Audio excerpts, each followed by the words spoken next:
Muy buenas noches. El verano en Andalucía y en concreto este recién estrenado mes de julio es la época de mayor consumo energético y eso desde luego se nota en nuestros bolsillos. Por eso esta noche nos queremos acercar a las llamadas comunidades energéticas, un modelo impulsado por la Unión Europea que permitiría el autoabastecimiento con energías renovables. Sin embargo, después de 5 años de su implantación en España, esta apuesta no termina de arrancar y no llega al 1% del consumo doméstico. 7 años después de que la Unión Europea introdujera en normativa las comunidades energéticas y 5 de que España las echara a andar, esta figura legal que permite agrupar a personas, pequeñas y medianas empresas y ayuntamientos para autoabastecerse de energías renovables en forma colectiva y colaborativa no acaba de cumplir expectativas. Y es que de las 262 iniciativas impulsadas por Transición Ecológica, gracias a 6 convocatorias con 108 millones de euros, apenas una de cada 4 está funcionando. Visitamos Alcalá del Valle, uno de los municipios más volcados y sufridor de algunas vicisitudes para su realización, pese a contar con el apoyo de la Diputación, que ha corrido con el coste de las fotovoltaicas.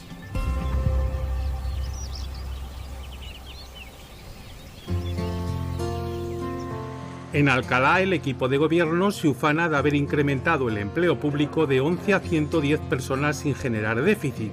Su segundo orgullo es la cooperativa de espárragos, cultivo que ha posibilitado que decenas de personas dejen de salir a diario a los frutos rojos de Huelva. El último logro, estos 608 módulos solares en tejados municipales gracias a 2 fases de captación de socios y que con una producción de 577.000 kilovatios año equivale a la mitad de todo el consumo del municipio.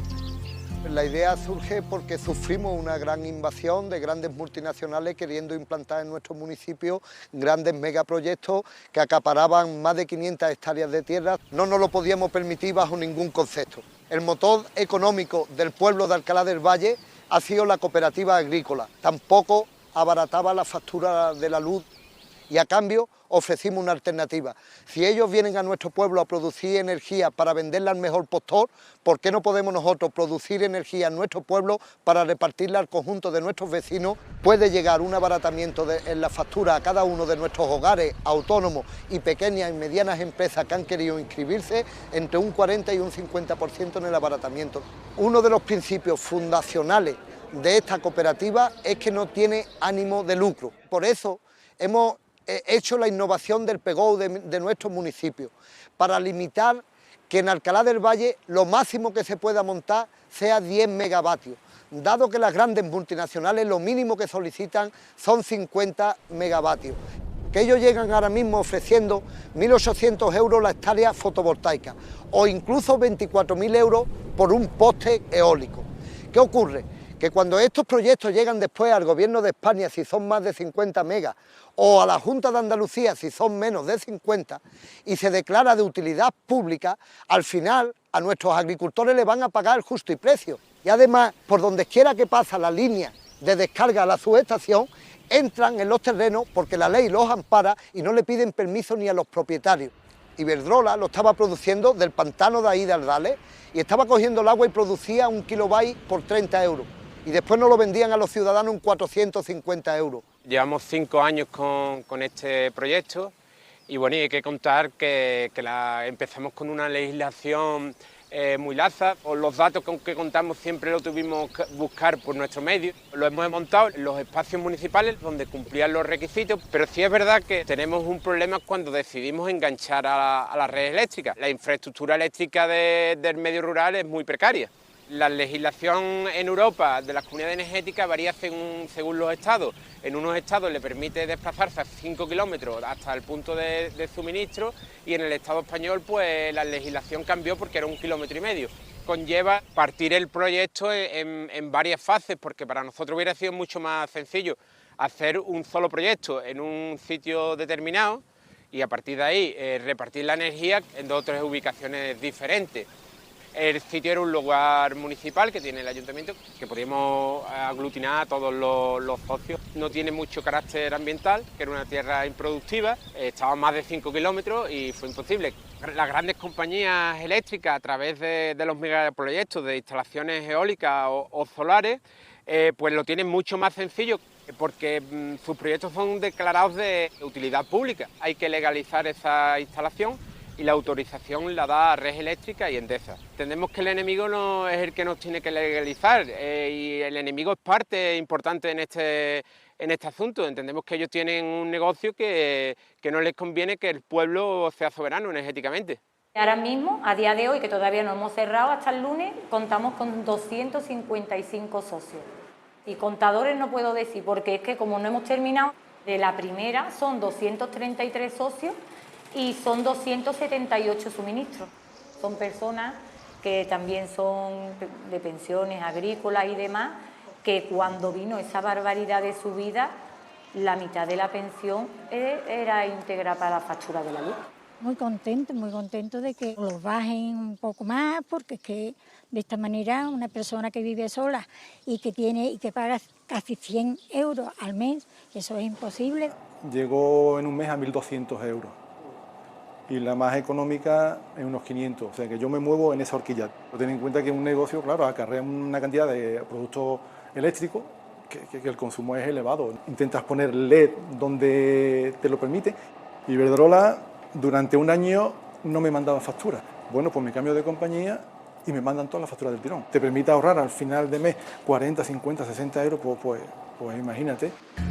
Una de las mayores incógnitas es el número real de comunidades energéticas. Hay quien habla de 800, pero oficialmente por número Andalucía es tercera. Aunque es la que tiene el mayor potencial en energía solar y energías renovables del sur de Europa, es la que va más retrasada. Solo se han ofrecido ayudas a 34 comunidades energéticas y en otros sitios como Cataluña pues se duplican. La traba legislativa está cuando pides el enganche a las grandes eléctricas. Eso tarda mucho, puede llegar a tardar incluso 2 años más. Los problemas con la guerra pues se han facilitado un poco este tipo de trámites. Ya se pueden constituir a distancia de 5 kilómetros, pero aún no del todo.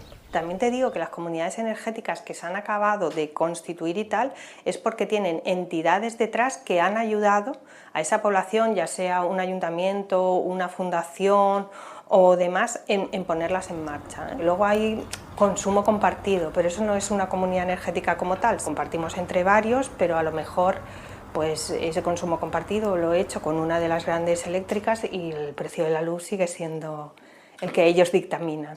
No tenemos como tal registros oficiales de cuántas comunidades energéticas hay, se habla de 300 y pico. El registro más completo que hay es el mapa que he generado por ECODES, que ECODES es una organización privada. Pero ¿qué pasa? Dentro de ese mapeo están incorporadas también las que controla Repsol. Incluso faltan otras comunidades energéticas, también ciudadanas de base, que precisamente como están las de Repsol no quieren aparecer ahí. Como no hay un marco legislativo favorable, se está pervirtiendo el concepto de comunidades energéticas.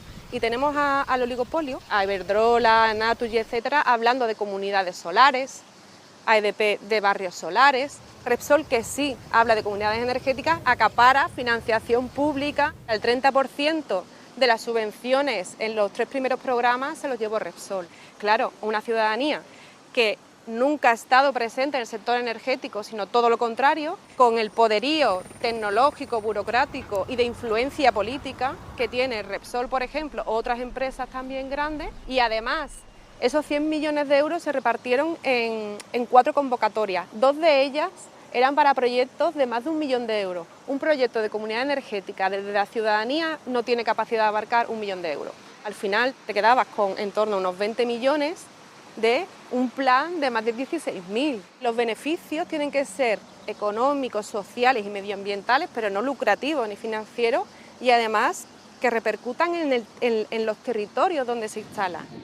Tiene que cambiar mucho y tenemos un estudio que dice que toda la demanda energética doméstica se podría llevar a cabo a través de las comunidades energéticas. Estamos en menos del 1%.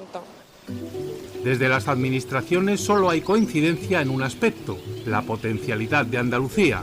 Solo algunas de ellas ya podemos decir que están funcionando, pero prácticamente todas las provincias tienen alguna iniciativa que está sirviendo de referencia. Podemos citar el caso de Torreblanca Ilumina en Sevilla, también en Granada con Monachil, en Almería con Almósita. No existe ese armazón legal desarrollado a nivel de normativa que nos dé esa seguridad jurídica de cara a los ayuntamientos para formar parte de comunidades energéticas, tipo de financiación, proyecto técnico que hay que desarrollar, y es lo que impide el desarrollo generalizado de las comunidades energéticas. Estamos trabajando 10 medidas principales que van en la línea, primero, de crear un ecosistema de empresas de servicios energéticos que den precisamente esos servicios de valor añadido a las comunidades energéticas. En segundo lugar, formación a través de jornadas, talleres y cursos, desarrollo de proyectos pilotos, un catálogo de comunidades energéticas que pondremos en marcha en breve. Financiación, solo en el programa de hogares vulnerables vamos a destinar 10 millones para impulsar comunidades energéticas. Y por último, la cooperación interregional, a la hora de conocer cuáles son las mejores prácticas que existen en Europa para ver su traslación y su implementación en Andalucía. Se establece como objetivo duplicar el número de instalaciones de autoconsumo colectivo y duplicar la potencia en estas instalaciones. No estamos hablando de pasar de 1.000 a 2.000 instalaciones y de 34 megavatios a 68 megavatios. Con que el 10% de esos autoconsumos colectivos pasaran a ser comunidades energéticas, tendríamos más de 200 comunidades energéticas funcionando en Andalucía. Para llegar a que una comunidad energética pueda pedirte la ayuda es un recorrido muy largo. Eso manifiesta la parte social, reunirte con tus vecinos, llegar a acuerdos, constituir unos estatutos. Es un proceso terriblemente complejo. Teníamos duda de, ¿y esto va a surgir? Y también sirvió de catalizador. Muchas comunidades les dio el empujón para llevar a cabo esos proyectos. ECODES hace un observatorio y el año pasado mapeaba 837 comunidades energéticas. Esto quiere decir que en 5 años y pico se ha multiplicado por 25. Pues es una figura nueva, no lo estamos haciendo mal, ¿no? Ahora bien, es cierto que hay muchísimas cosas que siempre se pueden mejorar. La financiación. Creo que lo relevante es que en ese momento se apostó por la figura y que para todo cambio en la transición energética, que es un proceso tan complejo, va a ser necesario que todos los actores de la sociedad participen, ya sea al nivel más macro, a nivel industrial, grandes empresas, como al nivel más micro. Y no me gusta a mí hablar de confrontación. Tiene que ser un esfuerzo colectivo. Se triplicó el presupuesto, respondió muy bien y por eso se crearon unas nuevas ayudas.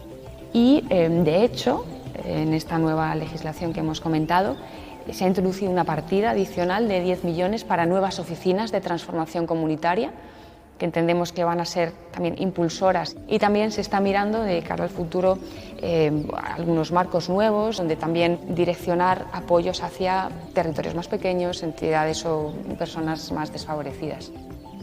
La comunidad energética es una entidad jurídica y la responsable última de darla el sello está a nivel autonómico. Otra cosa es en el ámbito de la operación del sistema eléctrico, qué actores participan. Red Eléctrica suele operar a un nivel superior de transmisión al que no suelen llegar las comunidades energéticas y es la manera en la que nuestro sistema funciona. No una comunidad energética. Cualquier actor necesita de esos actores para poner al corriente sus operaciones.